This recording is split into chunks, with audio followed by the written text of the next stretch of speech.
The Red Hand by Arthur Machen. The Problem of the Fishhooks.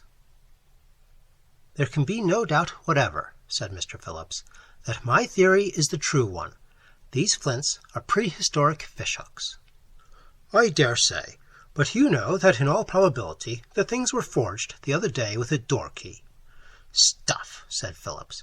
I have some respect, Dyson, for your literary abilities, but your knowledge of ethnology is insignificant, or rather, non-existent. These fishhooks satisfy every test. They are perfectly genuine. Possibly, but as I said just now, you go to work at the wrong end. You neglect the opportunities that confront you and await you, obvious at every corner. You positively shrink from the chance of encountering primitive man in this whirling and mysterious city, and you pass the weary hours in your agreeable retirement of Red Lion Square, fumbling with bits of flint, which are, as I said, in all probability, rank forgeries. Phillips took one of the little objects and held it up in exasperation. "Look at that ridge," he said. "Did you ever see such a ridge as that on a forgery?" Dyson merely grunted and lit his pipe, and the two sat smoking in rich silence, watching through the open window the children in the square as they flitted to and fro in the twilight of the lamps, as elusive as bats flying on the verge of a dark wood. "Well," said Phillips at last, "it is really a long time since you have been round. I suppose you have been working at your old task." "Yes," said Dyson, always the chase of the phrase. "I shall grow old in the hunt. But it is a great consolation to meditate on the fact that there are not a dozen people in England who know what style means." "I suppose not. For that matter, the study of ethnology is far from popular. And the difficulties! Primitive man stands dim and very far off across the great bridge of years. By the way," he went on after a pause, "what was that stuff you were talking just now about shrinking from the chance of encountering primitive man at the corner, or something of the kind? There are certainly people about whose ideas are very primitive." "I wish, Phillips, you would not rationalize my remarks. If I recollect the phrase correctly, I hinted that you shrank from the chance of encountering primitive man in this whirling and mysterious city, and I meant exactly what I said. Who can limit the age of survival? The troglodyte and the lake-dweller, perhaps, representatives of yet darker races, may very probably be lurking in our midst, rubbing shoulders with frock-coated and finely draped humanity, ravening like wolves at heart, and boiling with the foul passions of the swamp and the black cave. Now and then, as I walk in Holborn or Fleet Street, I see a face which I pronounce abhorred, and yet I could not give a reason for the thrill of loathing that stirs within me." "My dear Dyson, I refuse to enter myself in your literary trying-on department. I know that survivals do exist, but all things have a limit, and your speculations are absurd. You must catch me your troglodyte before I will believe in him." "I agree to that with all my heart," said Dyson, chuckling at the case with which he had succeeded in drawing Phillips. "Nothing could be better. It's a fine night for a walk," he added, taking up his hat. "What nonsense you are talking, Dyson," said Phillips. "However, I have no objection to taking a walk with you. As you say, it is a pleasant night." "Come along, then," said Dyson, grinning. "But remember our bargain." The two men went out into the square, and threading one of the narrow passages that serves as exits, struck towards the northeast. As they passed along a flaring causeway, they could hear at intervals between the clamor of the children and the triumphant Gloria played on a piano organ, the long, deep hum and roll of the traffic in Holborn, a sound so persistent that it echoed like the turning of everlasting wheels. Dyson looked to right and left and conned the way, and presently they were passing through a more peaceful quarter, touching on deserted squares and silent streets black as midnight. Phillips had lost all count of direction, and as by degrees the region of faded respectability gave place to the squalid, and dirty stucco offended the eye of the artistic observer, he merely ventured the remark that he had never seen a neighborhood more unpleasant or more commonplace. "More mysterious, you mean," said Dyson. "I warn you, Phillips, we are now hot upon the scent." They dived yet deeper into the maze of brickwork. Some time before, they had crossed a noisy thoroughfare running east and west, and now the quarter seemed all amorphous, without character. Here a decent house with sufficient garden, here a faded square, and here factories surrounded by high blank walls, with blind passages and dark corners, but all ill-lighted and unfrequented, and heavy with silence. Presently, as they paced down a forlorn street of two-story houses, Dyson caught sight of a dark and obscure turning. "I like the look of that," he said. "It seems to me promising." There was a street lamp at the entrance, and another, a mere glimmer, at the further end. Beneath the lamp, on the pavement, an artist had evidently established his academy in the daytime, for the stones were all a blur of crude colors rubbed into each other, and a few broken fragments of chalk lay in a little heap beneath the wall. "You see, people do occasionally pass this way," said Dyson, pointing to the ruins of the scrivener's work. "I confess I should not have thought it possible. Come, let us explore." On one side of this byway of communication was a great timber yard, with vague piles of wood looming shapeless above the enclosing wall, and on the other side of the road a wall still higher seemed to enclose a garden, for there were shadows like trees, and a faint murmur of rustling leaves broke the silence.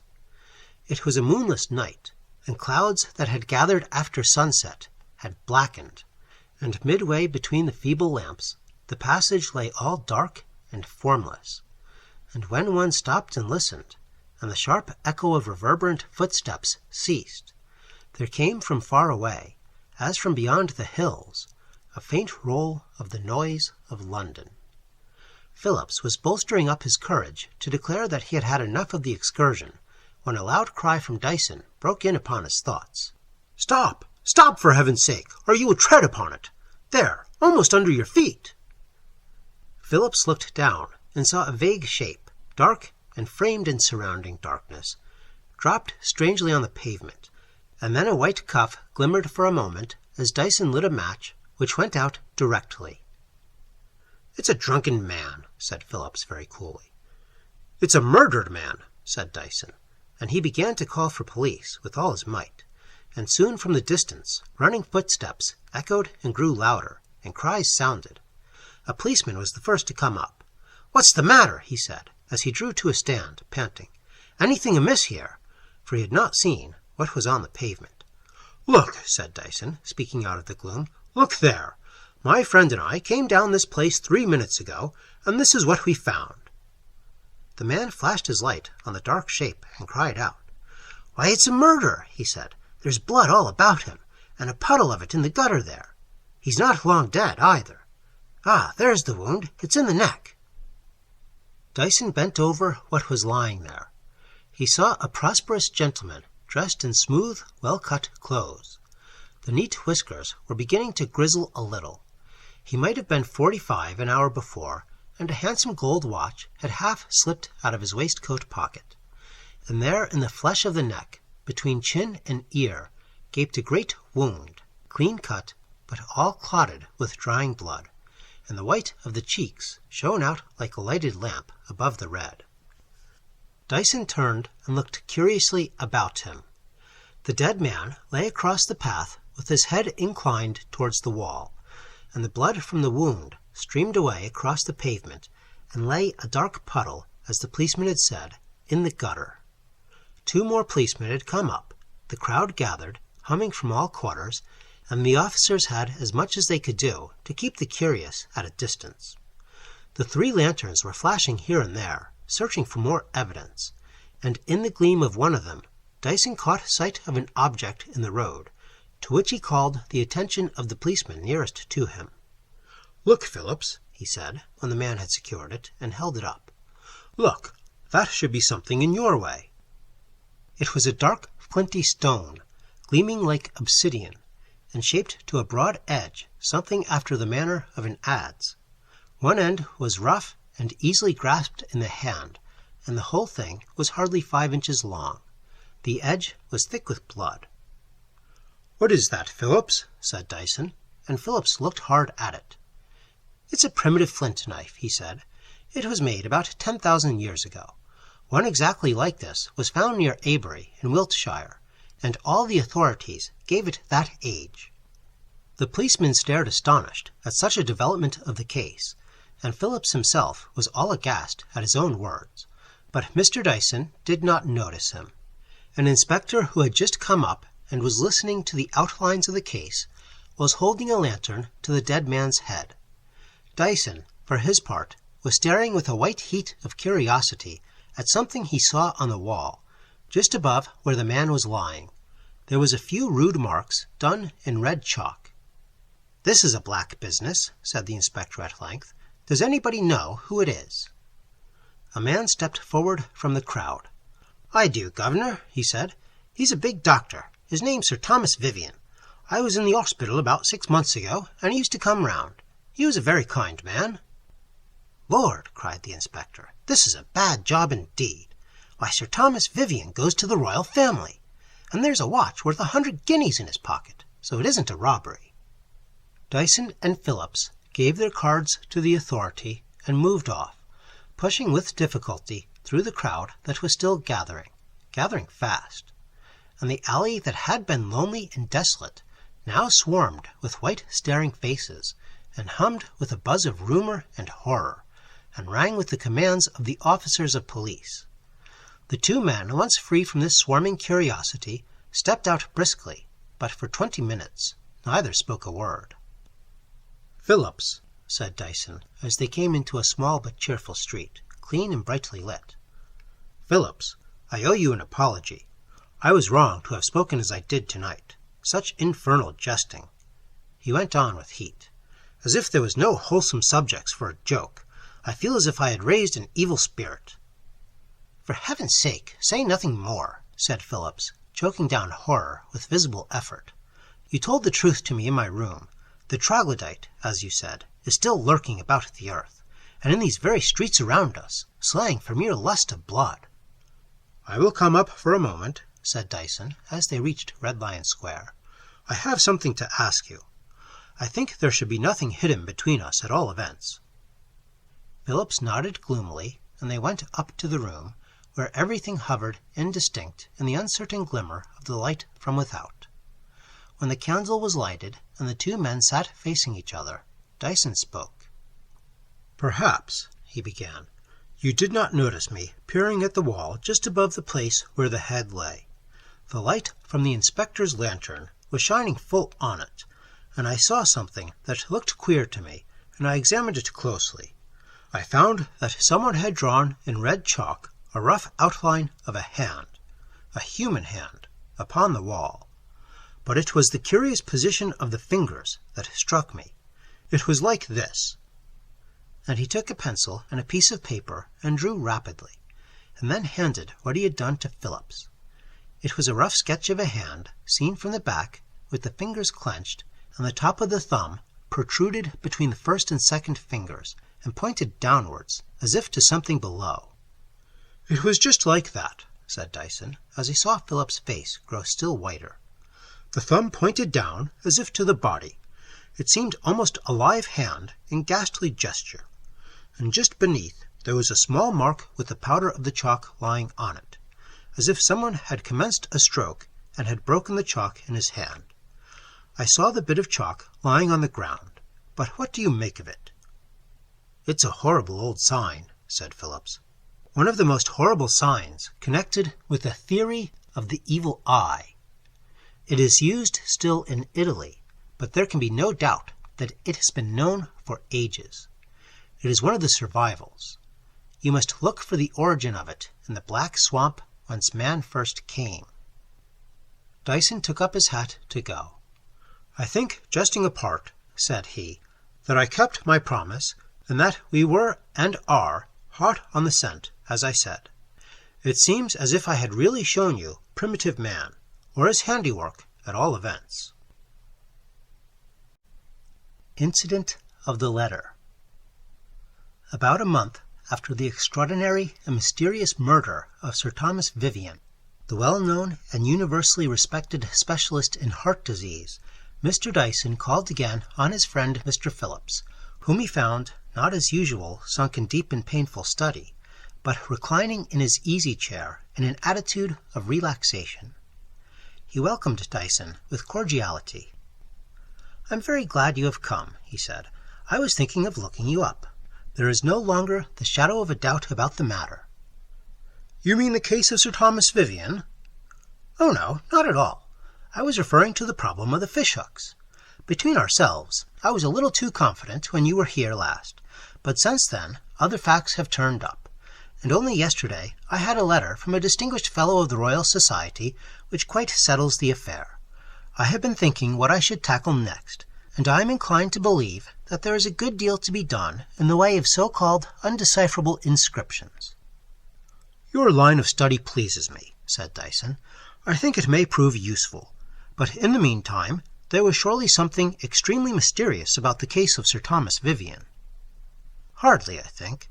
I allowed myself to be frightened that night, but there can be no doubt that the facts are patient of a comparatively commonplace explanation." "Really? What is your theory, then?" "Well, I imagine that Vivian must have been mixed up at some period of his life in an adventure of a not very creditable description, and that he was murdered out of revenge by some Italian whom he had wronged." "Why Italian?" "Because of the hand, the sign of the mano in fica. That gesture is now only used by Italians. So you see that what appeared the most obscure feature in the case turned out to be illuminant." "Yes, quite so. And the flint knife?" "That is very simple. The man found the thing in Italy, or possibly stole it from some museum. Follow the line of least resistance, my dear fellow, and you will see that there is no need to bring up primitive man from his secular grave beneath the hills." "There is some justice in what you say," said Dyson. "As I understand you, then, you think that your Italian, having murdered Vivian, kindly chalked up that hand as a guide to Scotland Yard." "Why not? Remember, a murderer is always a madman. He may plot and contrive 9/10 of his scheme with the acuteness and the grasp of a chess player or a pure mathematician, but somewhere or other his wits leave him, and he behaves like a fool. Then you must take into account the insane pride or vanity of the criminal. He likes to leave his mark, as it were, upon his handiwork." "Yes, it is all very ingenious, but have you read the reports of the inquest?" "No, not a word. I simply gave my evidence, left the court, and dismissed the subject from my mind." "Quite so. Then if you don't object, I should like to give you an account of the case. I have studied it rather deeply, and I confess it interests me extremely." "Very good, but I warn you I have done with mystery. We are to deal with facts now." "Yes, it is a fact that I wish to put before you, and this is fact the first. When the police moved Sir Thomas Vivian's body, they found an open knife beneath him. It was an ugly-looking thing, such as sailors carry, with a blade that the mere opening rendered rigid, and there the blade was all ready, bare and gleaming, but without a trace of blood on it, and the knife was found to be quite new. It had never been used. Now, at the first glance, it looks as if your imaginary Italian were just the man to have such a tool. But consider a moment. Would he be likely to buy a new knife expressly to commit murder? And secondly, if he had had such a knife, why didn't he use it, instead of that very odd flint instrument? And I want to put this to you. You think the murderer chalked up the hand after the murder as a sort of melodramatic Italian assassin his mark touch. Passing over the question as to whether the real criminal ever does such a thing, I would point out that, on the medical evidence, Sir Thomas Vivian hadn't been dead for more than an hour. That would place the stroke at about 9:45, and you know it was perfectly dark when we went out at 9:30, and that passage was singularly gloomy and ill-lighted, and the hand was drawn roughly, it is true, but correctly, and without the bungling strokes and the bad shots that are inevitable when one tries to draw in the dark or with shut eyes. Just try to draw such a simple figure as a square without looking at the paper, and then ask me to conceive that your Italian, with a rope waiting for his neck, could draw the hand on the wall so firmly and truly in the black shadow of that alley. It is absurd. By consequence, then, the hand was drawn early in the evening, long before any murder was committed, or else, mark this, Phillips, It was drawn by someone to whom darkness and gloom were familiar and habitual, by someone to whom the common dread of the rope was unknown. Again, a curious note was found in Sir Thomas Vivian's pocket. Envelope and paper were of a common make, and the stamp bore the West Central postmark. I will come to the nature of the contents later on, but it is a question of the handwriting that is so remarkable. The address on the outside was neatly written in a small, clear hand, but the letter itself might have been written by a Persian who had learnt the English script. It was upright, and the letters were curiously contorted, with an affectation of dashes and backward curves which really reminded me of an Oriental manuscript, though it was all perfectly legible. But, and here comes the poser, on searching the dead man's waistcoat pockets, a small memorandum book was found. It was almost filled with pencil jottings. These memoranda related chiefly to matters of a private, as distinct from a professional, nature. There were appointments to meet friends, notes of theatrical first nights, the address of a good hotel and tours, and the title of a new novel, nothing in any way intimate, and the whole of these jottings were written in a hand nearly identical with the writing of the note found in the dead man's coat pocket. There was just enough difference between them to enable the expert to swear that the two were not written by the same person. I will just read you so much of Lady Vivian's evidence as bears on this point of the writing. I have the printed slip with me. Here you see she says, "I was married to my late husband 70 years ago. I never saw any letter addressed to him in a hand at all resembling that on the envelope produced, nor have I ever seen writing like that in the letter before me. I never saw my late husband using the memorandum book, but I am sure he did write everything in it. I am certain of that because we stayed last May at the Hôtel du Faisson, Rue Royale, Tours, the address of which is given in the book. I remember his getting the novel, A Sentinel, about 6 weeks ago. Sir Thomas Vivian never liked to miss the first nights at the theatres. His usual hand was perfectly different from that used in the notebook. And now, last of all, we come back to the note itself. Here it is, in facsimile. My possession of it is due to the kindness of Inspector Cleeve, who is pleased to be amused at my amateur inquisitiveness. Read it, Phillips. You tell me you are interested in obscure inscriptions. Here is something for you to decipher." Mr. Phillips, absorbed in spite of himself in the strange circumstances Dyson had related, took the piece of paper and scrutinized it closely. The handwriting was indeed bizarre in the extreme, and, as Dyson had noted, not unlike the Persian character in its general effect, but it was perfectly legible. "Read it aloud," said Dyson, and Phillips obeyed. "Hand did not point in vain. The meaning of the stars is no longer obscure. Strangely enough, the black heaven vanished, or was stolen yesterday, but that does not matter in the least, as I have a celestial globe. Our old orbit remains unchanged. You have not forgotten the number of my sign, or will you appoint some other house? I have been on the other side of the moon, and can bring you something to show." "And what do you make of that?" said Dyson. "It seems to me mere gibberish," said Phillips. "You suppose it has a meaning." "Oh, surely. It was posted 3 days before the murder. It was found in the murdered man's pocket. It is written in a fantastic hand which the murdered man himself used for his private memoranda. There must be purpose under all this, and to my mind there is something ugly enough hidden under the circumstances of this case of Sir Thomas Vivian." "But what theory have you formed?" "Oh, as to theories, I am still in a very early stage. It is too soon to state conclusions. But I think I have demolished your Italian. I tell you, Phillips, again, the whole thing has an ugly look to my eyes. I cannot do as you do, and fortify myself with cast-iron propositions to the effect that this or that doesn't happen, and never has happened. You note that the first word in the letter is hand. That seems to me, taken with what we know about the hand on the wall, significant enough, and what you yourself told me of the history and meaning of the symbol, its connection with the world-old belief and faiths of dim far-off years. All this speaks of mischief, for me at all events. No, I stand pretty well to what I said to you half in joke the night before we went out. There are sacraments of evil as well as of good about us, and we live and move, to my belief, in an unknown world, a place where there are caves and shadows and dwellers in twilight. It is possible that man may sometimes return on the track of evolution, and it is my belief that an awful lore is not yet dead." "I cannot follow you in all this," said Phillips. "It seems to interest you strangely. What do you propose to do?" "My dear Phillips," replied Dyson, speaking in a lighter tone, "I am afraid I shall have to go down a little in the world. I have a prospect of visits to the pawnbrokers before me, and the publicans must not be neglected. I must cultivate a taste for four-ale. Shag tobacco I already love and esteem with all my heart." Search for the Vanished Heaven. For many days after the discussion with Phillips, Mr. Dyson was resolute in the line of research he had marked out for himself.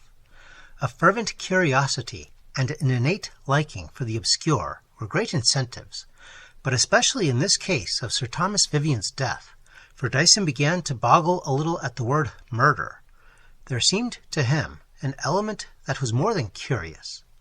The sign of the red hand upon the wall, the tool of flint that had given death, the almost identity between the handwriting of the note and the fantastic script reserved religiously, as it appeared, by the doctor for trifling jottings, all these diverse and variegated threads joined to weave in his mind a strange and shadowy picture, with ghastly shapes dominant and deadly, and yet ill-defined, like the giant figures wavering in an ancient tapestry.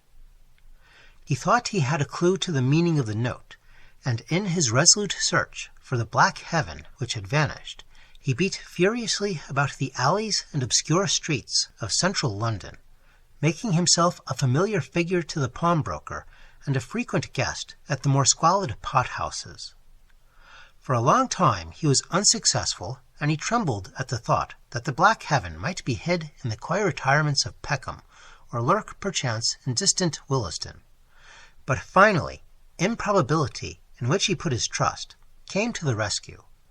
It was a dark and rainy night, with something of the unquiet and stirring gusts that savoured the approaching winter, and Dyson, beating up a narrow street not far from the Gray's Inn Road, took shelter in the extremely dirty public, and called for beer, forgetting for the moment his preoccupations and only thinking of the sweep of the wind about the tiles and the hissing of the rain through the black and troubled air. At the bar there gathered the usual company, the frowsy women and the men in shiny black, those who appeared to mumble secretly together, others who wrangled in interminable argument, and a few shy drinkers who stood apart, each relishing his dose, and the rank and biting flavour of cheap spirit. Dyson was wondering at the enjoyment of it all, when suddenly there came a sharper accent. The folding doors swayed open, and a middle-aged woman staggered towards the bar and clutched the pewter rim as if she stepped a deck in a roaring gale. Dyson glanced at her attentively as a pleasing specimen of her class. She was decently dressed in black, and carried a black bag of somewhat rusty leather, and her intoxication was apparent and far advanced. As she swayed at the bar, it was evidently all she could do to stand upright, and the barman, who had looked at her with disfavour, shook his head in reply to her thick-voiced demand for a drink. The woman glared at him, and transformed in a moment to a fury, with bloodshot eyes, and poured forth a torrent of execration, a stream of blasphemies, and early English phraseology. "Get out of this," said the man. "Shut up and be off, or I'll send for the police." "Police, you?" bawled the woman. "I'll bloody well give you something to fetch the police for." And with a rapid dive into her bag, she pulled out some object, which she hurled furiously at the barman's head. The man ducked down, and the missile flew over his head and smashed a bottle to fragments, while the woman, with a peal of horrible laughter, rushed to the door, and they could hear her steps pattering fast over the wet stones. The barman looked ruefully about him. "Not much good going after her," he said, "and I'm afraid what she's left won't pay for that bottle of whiskey."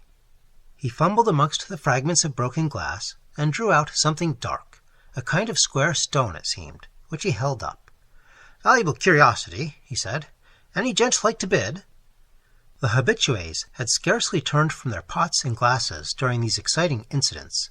They gazed a moment, fishily, when the bottle smashed, and that was all, and the mumble of the confidential was resumed, and the jangle of the quarrelsome, and the shy and solitary sucked in their lips and relished again the rank flavour of the spirit. Dyson looked quietly at what the barman held before him. "Would you mind letting me see it?" he said. "It's a queer-looking old thing, isn't it?" It was a small black tablet, apparently of stone, about 4 inches long by 2½ broad, and as Dyson took it, he felt rather than saw that he touched the secular with his flesh. There was some kind of carving on the surface, and, most conspicuous, a sign that made Dyson's heart leap. "I don't mind taking it," he said quietly. "Would 2 shillings be enough?" "Say $half, said the man, and the bargain was concluded. Dyson drained his pot of beer, finding it delicious, and lit his pipe, and went out deliberately soon after. When he reached his apartment, he locked the door, and placed the tablet on his desk, and then fixed himself in his chair, as resolute as an army in its trenches before a beleaguered city. The tablet was full under the light of the shaded candle, and scrutinizing it closely, Dyson saw first the sign of the hand with the thumb protruding between the fingers. It was cut finely and firmly on the dull black surface of the stone, and the thumb pointed downward to what was beneath. "It is a mere ornament," Dyson said to himself.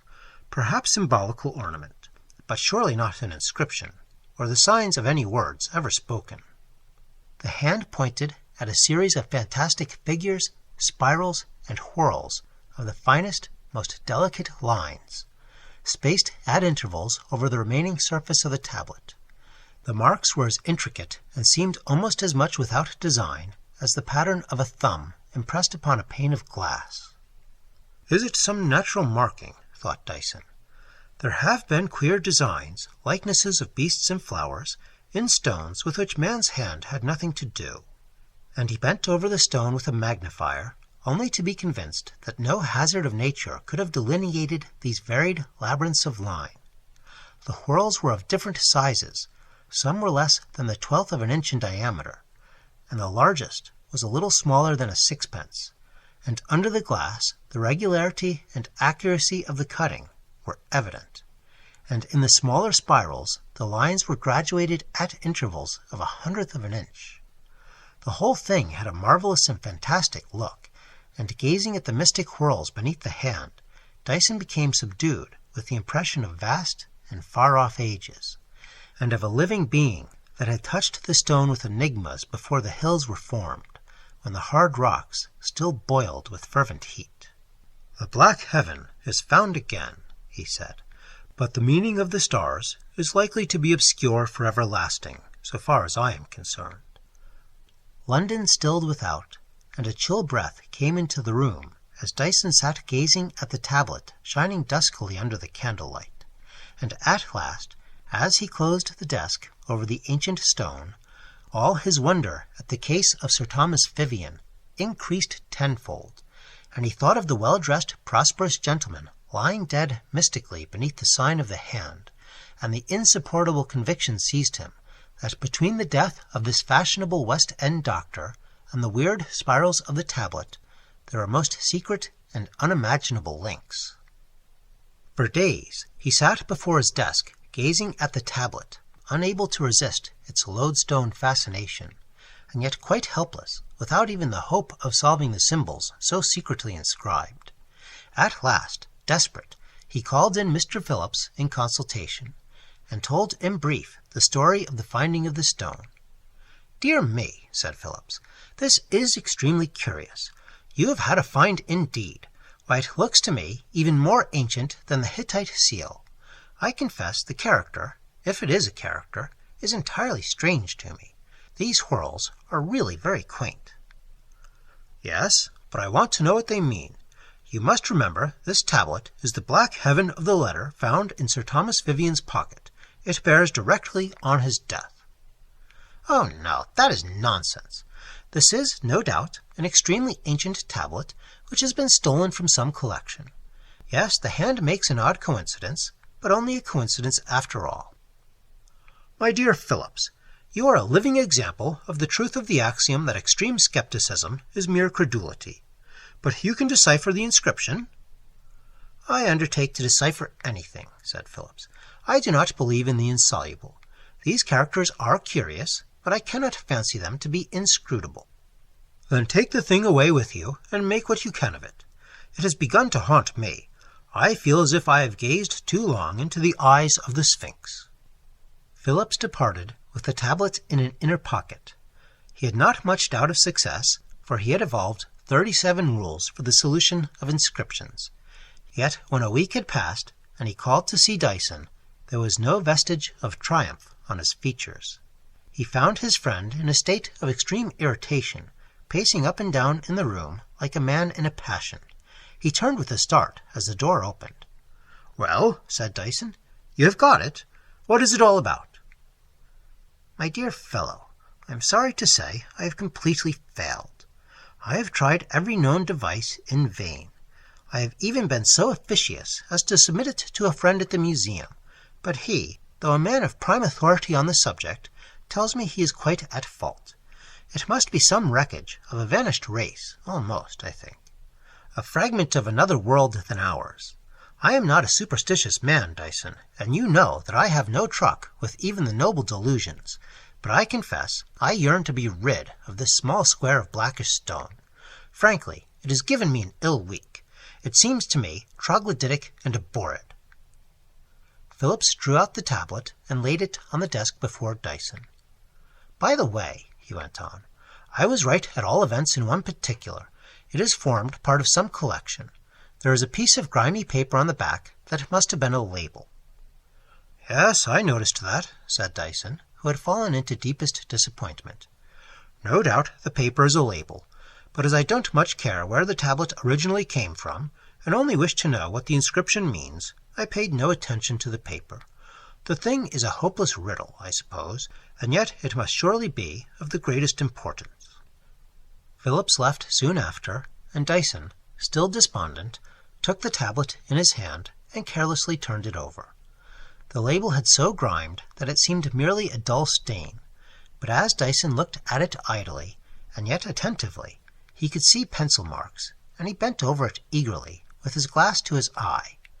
To his annoyance, he found that part of the paper had been torn away, and he could only with difficulty make out odd words and pieces of words. First, he read something that looked like inroads, and then beneath, stony-hearted step, and a tear cut off the rest. But in an instant a solution suggested itself, and he chuckled with huge delight. "Certainly," he said out loud, "this is not only the most charming, but the most convenient quarter in all London. Here I am, allowing for the accidents of side streets, perched on a tower of observation." He glanced triumphant out of the window across the street to the gate of the British Museum. Sheltered by the boundary wall of that agreeable institution, a screever, or artist in chalks, displayed his brilliant impressions on the pavement, soliciting the approval and the coppers of the gay and serious. "This," said Dyson, "is more than delightful. An artist is provided to my hand." The Artist of the Pavement. Mr. Phillips, in spite of all disavowals, in spite of the wall of sense of whose enclosure and limit he was wont to make his boast, yet felt in his heart profoundly curious as to the case of Sir Thomas Vivian. Though he kept a brave face for his friend, his reason could not decently resist the conclusion that Dyson had enunciated, namely, that the whole affair had a look both ugly and mysterious. There was the weapon of a vanished race that had pierced the great arteries, the red hand, the symbol of a hideous faith that pointed to the slain man, and then the tablet which Dyson declared he had expected to find, and had certainly found, bearing the ancient impress of the hand of malediction, and a legend written beneath in a character compared with which the most antique cuneiform was a thing of yesterday. Besides all this, there were other points that tortured and perplexed.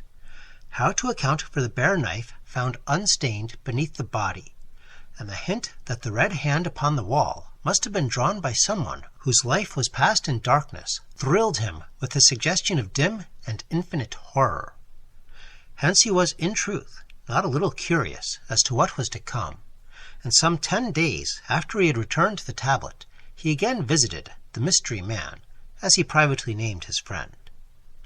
Arrived in the grave and airy chambers in Great Russell Street, he found the moral atmosphere of the place had been transformed. All Dyson's irritation had disappeared, his brow was smoothed with complacency, and he sat at a table by the window, gazing out into the street with an expression of grim enjoyment, a pile of books and papers lying unheeded before him. "My dear Phillips, I am delighted to see you. Pray excuse my moving. Draw your chair up here to the table, and try this admirable shag tobacco." "Thank you," said Phillips. "Judging by the flavor of the smoke, I should think it is a little too strong. But what on earth is all this? What are you looking at?" "I am on my watchtower. I assure you that the time seems short while I contemplate this agreeable street and the classic grace of the museum portico." "Your capacity for nonsense is amazing," replied Phillips.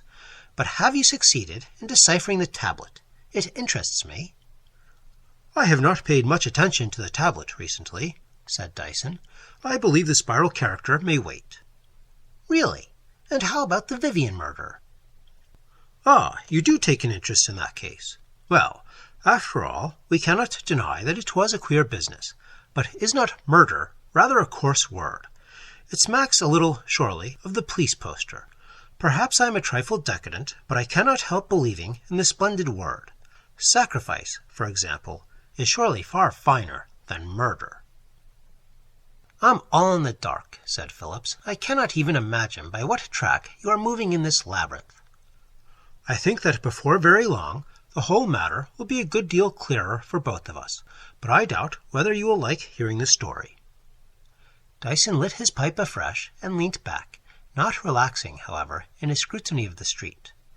After a somewhat lengthy pause, he startled Phillips by a loud breath of relief as he rose from the chair by the window and began to pace the floor. "It's over for the day," he said, "and, after all, one gets a little tired." Phillips looked with inquiry into the street. The evening was darkening, and the pile of the museum was beginning to loom indistinct before the lighting of the lamps, but the pavements were thronged and busy. The artist in chalks across the way was gathering together his materials and blurring all the brilliance of his designs, and a little lower down there was the clang of shutters being placed in position. Phillips could see nothing to justify Mr. Dyson's sudden abandonment of his attitude of surveillance, and grew a little irritated by all these thorny enigmas. "Do you know, Phillips," said Dyson, as he strolled at ease up and down the room, "I will tell you how I work. I go upon the theory of improbability. The theory is unknown to you. I will explain. Suppose I stand on the steps of St. Paul's and look out for a blind man, lame of the left leg, to pass me. It is evidently highly improbable that I shall see such a person by waiting for an hour. If I wait 2 hours, the improbability is diminished, but still enormous, and a watch of a whole day would give little expectation of success. But suppose I take up the same position day after day and week after week. Don't you perceive that the improbability is lessening constantly, growing smaller day after day? Don't you see that 2 lines which are not parallel are gradually approaching one another, drawing nearer and nearer to a point of meeting, till at last they do meet, and improbability has vanished altogether? That is how I found the black tablet. I acted on the theory of improbability. It is the only scientific principle I know of which can enable one to pick out an unknown man from amongst 5,000,000. And do you expect to find the interpreter of the black tablet by this method? Certainly. And the murderer of Sir Thomas Vivian also? Yes, I expect to lay my hands on the person concerned in the death of Sir Thomas Vivian in exactly the same way. The rest of the evening, after Phillips had left, was devoted by Dyson to sauntering in the streets, and afterwards, when the night grew late, to his literary labours, or the chase of the phrase, as he called it. The next morning the station by the window was again resumed. His meals were brought to him at the table, and he ate with his eyes on the street. With briefest intervals, snatched reluctantly from time to time, he persisted in his survey throughout the day, and only at dusk, when the shutters were put up and the screever ruthlessly deleted all his labor of the day, just before the gas lamps began to star the shadows, did he feel at liberty to quit his post. Day after day this ceaseless glance upon the street continued, till the landlady grew puzzled and aghast at such a profitless pertinacity. But at last, one evening, when the play of the lights and shadows was scarce beginning, and the clear cloudless air left all distinct and shining, there came the moment. A man of middle age, bearded and bowed, with a touch of grey about the ears, was strolling slowly along the northern pavement of Great Russell Street from the eastern end. He looked up at the museum as he went by, and then glanced involuntarily at the art of the screever and at the artist himself, who sat beside his pictures, hat in hand. The man with the beard stood still an instant, swaying slightly to and fro as if in thought, and Dyson saw his fists shut tight and his back quivering, and the one side of his face in view twitched and grew contorted with the indescribable torment of approaching epilepsy. Dyson drew a soft hat from his pocket and dashed the door open, taking the stair with a run. When he reached the street below, the person he had seen so agitated had turned about, and, regardless of observation, was racing wildly towards Bloomsbury Square with his back to his former course. Mr. Dyson went up to the artist of the pavement and gave him some money, observing quietly, "You needn't trouble to draw that thing again." Then he too turned about and strolled idly down the street in the opposite direction to that taken by the fugitive. So the distance between Dyson and the man with the bowed head grew steadily greater. Story of the Treasure House. There are many reasons why I chose your rooms for the meeting in preference to my own. Chiefly, perhaps, because I thought the man would be more at ease on neutral ground. "I confess, Dyson," said Phillips, "that I feel both impatient and uneasy. You know my standpoint, hard matter of fact, materialism if you like, in its crudest form. But there is something about all this affair of Vivian that makes me a little restless. And how did you induce the man to come?" "He has an exaggerated opinion of my powers. You remember what I said about the doctrine of improbability. When it does work out, it gives results which seem very amazing to a person who is not in the secret. That is 8 striking, isn't it? And there goes the bell."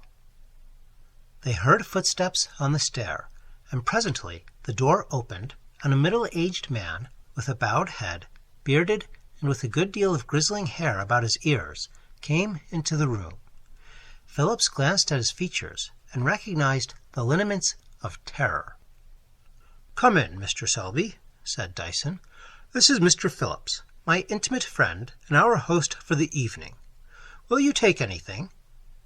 Then perhaps we had better hear your story, a very singular one, I am sure."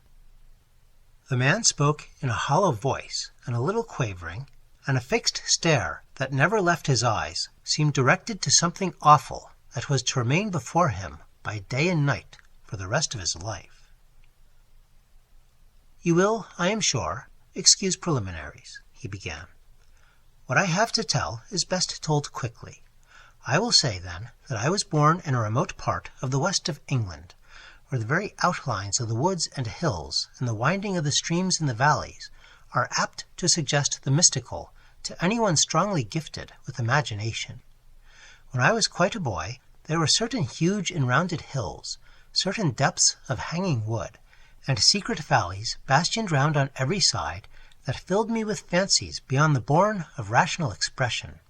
And as I grew older and began to dip into my father's books, I went by instinct, like the bee, to all that would nourish fantasy. Thus, from a course of obsolete and occult reading, and from listening to certain wild legends in which the older people still secretly believed, I grew firmly convinced of the existence of treasure, the hoard of a race extinct for ages, still hidden beneath the hills, and my every thought was directed to the discovery of the golden heaps that lay, as I fancied, within a few feet of the green turf. To one spot in especial I was drawn as if by enchantment.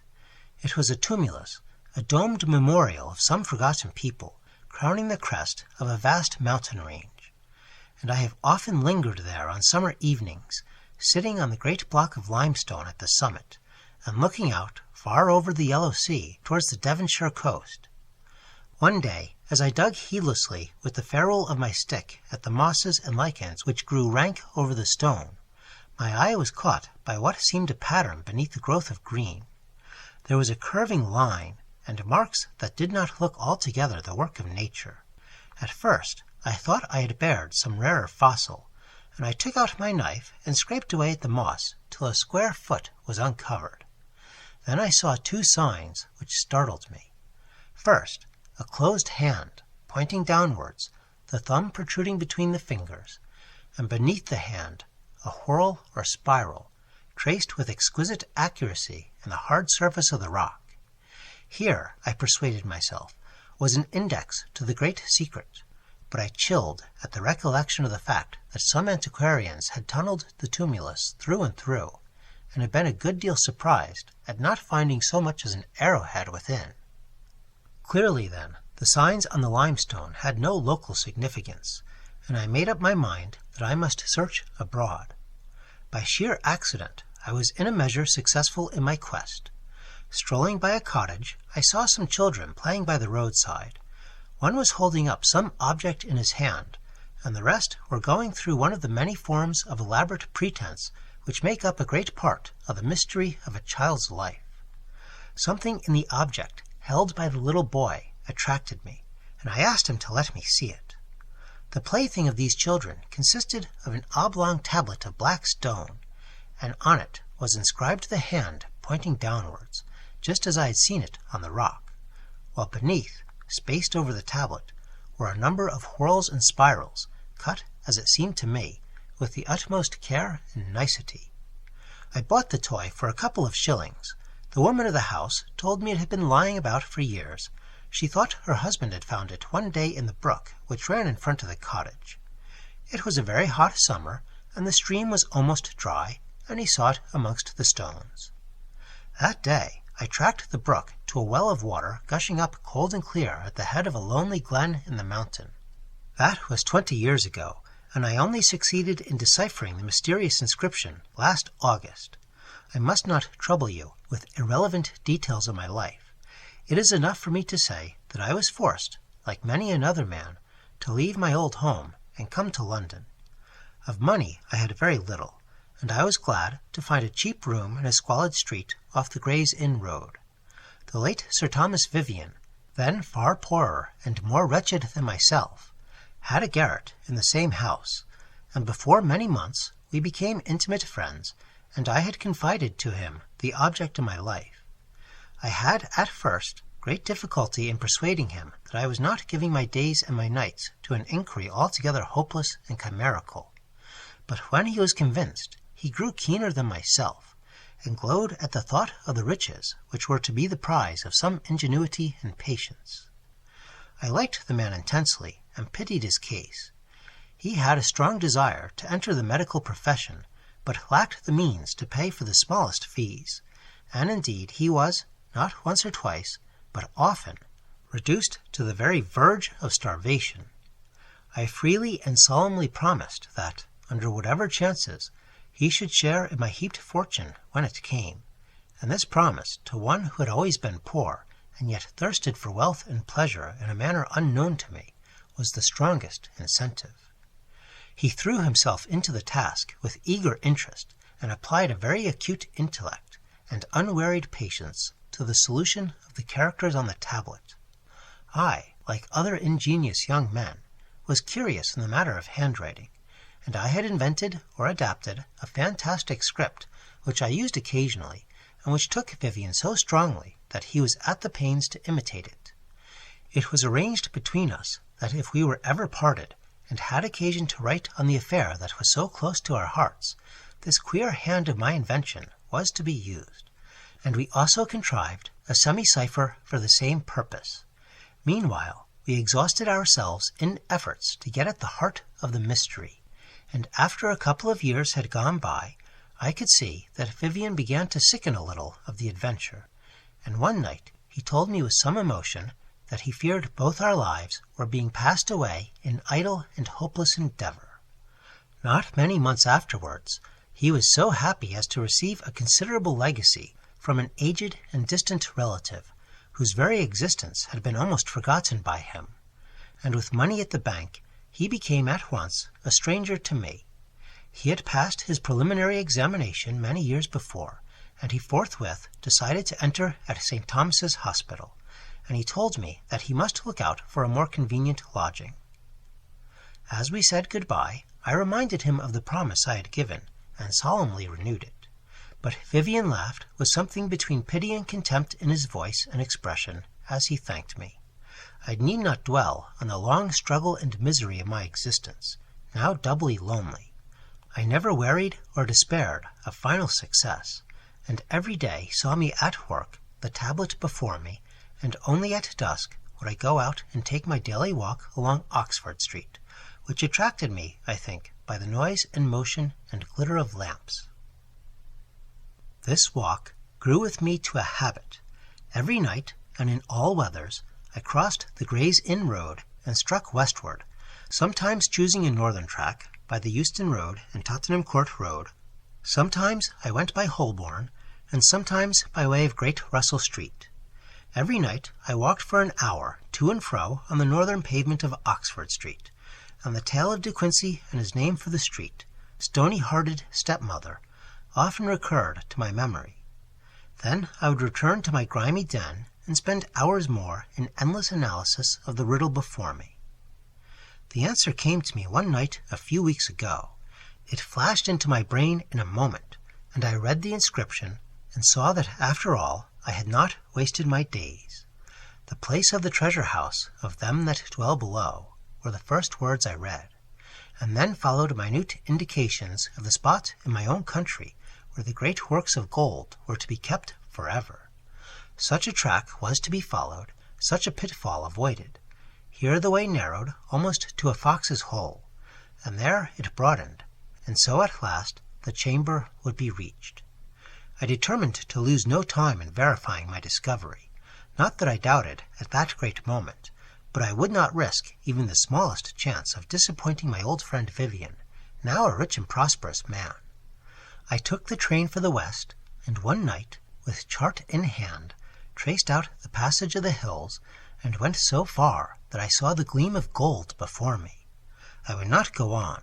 I resolved that Vivian must be with me, and I only brought away a strange knife of flint which lay on the path, as confirmation of what I had to tell. I returned to London, and was a good deal vexed to find the stone tablet had disappeared from my rooms. My landlady, an inveterate drunkard, denied all knowledge of the fact, but I have little doubt she had stolen the thing for the sake of the glass of whiskey it might fetch her. However, I knew what was written on the tablet by heart, and I had also made an exact facsimile of the characters, so the loss was not severe. Only one thing annoyed me. When I first came into possession of the stone, I had pasted a piece of paper on the back, and had written down the date and place of finding, and later on I had scribbled a word or two, a trivial sentiment, the name of my street, and such like idle pencilings on the paper, and these memories of days that had seemed so hopeless were dear to me. I had thought they would help to remind me in the future of the hours when I had hoped against despair. However, I wrote at once to Sir Thomas Vivian, using the handwriting I have mentioned, and also the quasi-cipher. I told him of my success, and after mentioning the loss of the tablet, and the fact that I had a copy of the inscription, I reminded him once more of my promise, and asked him either to write or call. He replied that he would see me in a certain obscure passage in Clerkenwell, well known to us both in the old days, and at 7 o'clock one evening I went to meet him. At the corner of this byway, as I was walking to and fro, I noticed the blurred pictures of some street artist, and I picked up a piece of chalk he had left behind him, not much thinking what I was doing. I paced up and down the passage, wondering a good deal, as you may imagine, as to what manner of man I was to meet after so many years of parting, and the thoughts of the buried time coming thick upon me, I walked mechanically without raising my eyes from the ground. I was startled out of my reverie by an angry voice and a rough inquiry why I didn't keep to the right side of the pavement, and looking up, I found I had confronted a prosperous and important gentleman, who eyed my poor appearance with a look of great dislike and contempt. I knew directly it was my old comrade, and when I recalled myself to him, he apologized with some show of regret, and began to thank me for my kindness, doubtfully, as if he hesitated to commit himself, and, as I could see, with a hint of a suspicion as to my sanity. I would have engaged him at first in reminiscences of our friendship, but I found Sir Thomas viewed those days with a good deal of distaste, and replying politely to my remarks, continually edged in business matters, as he called them. I changed my topics, and told him in greater detail what I have told you. Then I saw his manner suddenly change, as I pulled out the flint knife to prove my journey to the other side of the moon, as we called it in our jargon.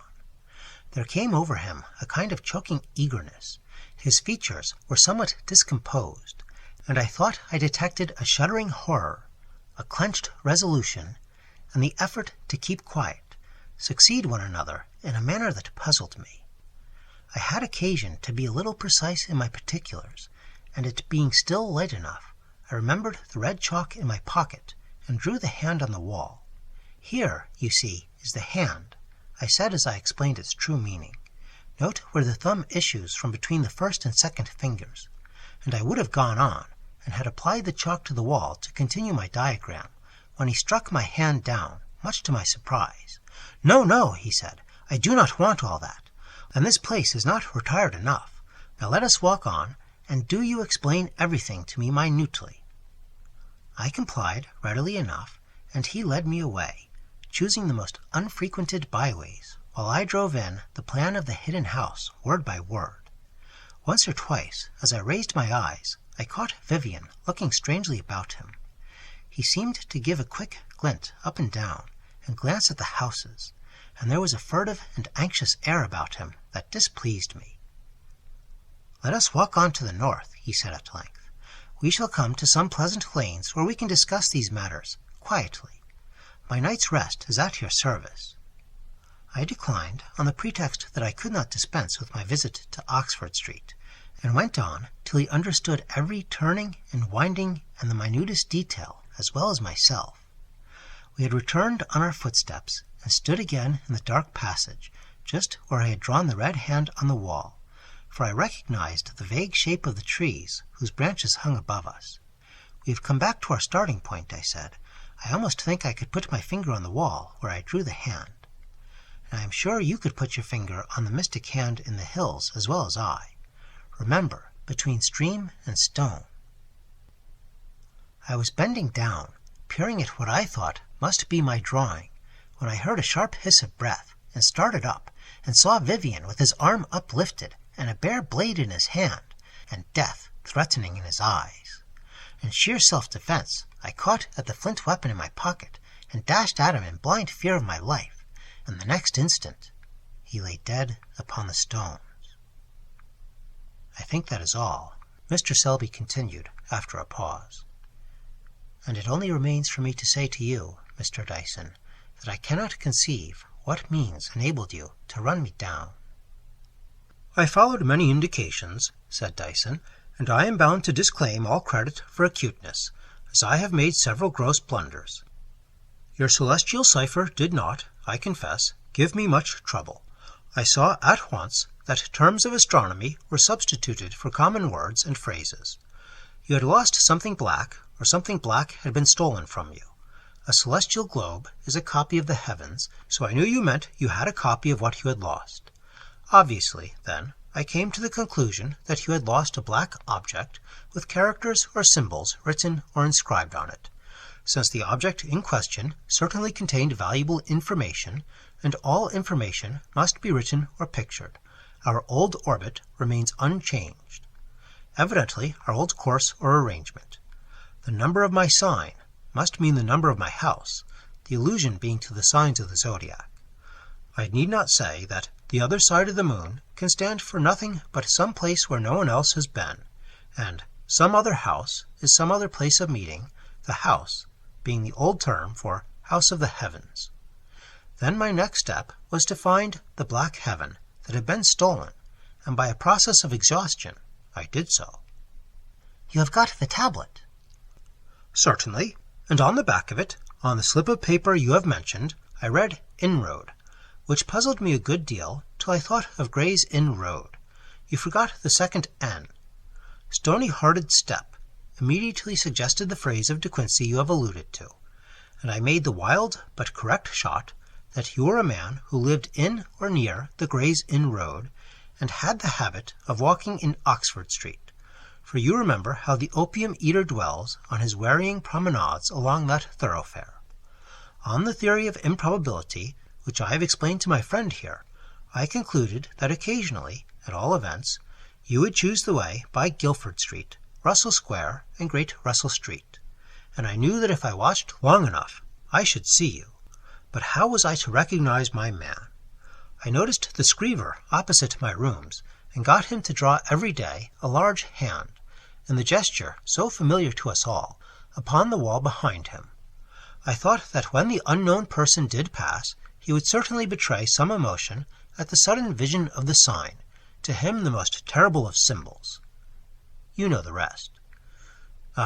As to catching you an hour later, that was, I confess, a refinement, from the fact of your having occupied the same rooms for so many years, in a neighborhood, moreover, where lodgers are migratory to excess. I drew the conclusion that you were a man of fixed habit, and I was sure that after you had got over your fright, you would return for the walk down Oxford Street. You did, by way of New Oxford Street, and I was waiting at the corner. Your conclusions are admirable, said Mr. Shelby. I may tell you that I had my stroll down Oxford Street the night Sir Thomas Vivian died, and I think that is all I have to say. Scarcely, said Dyson. How about the treasure? I had rather we did not speak of that, said Mr. Selby, with a whitening of the skin about the temples. Oh, nonsense, sir. We are not blackmailers. Besides, you know you are in our power. Then, as you put it like that, Mr. Dyson, I must tell you I returned to the place. I went on a little farther than before. The man stopped short. His mouth began to twitch. His lips moved apart, and he drew in quick breaths, sobbing. Well, well, said Dyson, I dare say you have done comfortably. Comfortably, Selby went on, constraining himself with an effort. Yes, so comfortably that hell burns hot within me forever. I only brought one thing away from that awful house within the hills. It was lying just beyond the spot where I found the flint knife. Why did you not bring more? The whole bodily frame of the wretched man visibly shrank and wasted. His face grew yellow as tallow, and the sweat dropped from his brows. The spectacle was both revolting and terrible, and when the voice came out, it sounded like the hissing of a snake.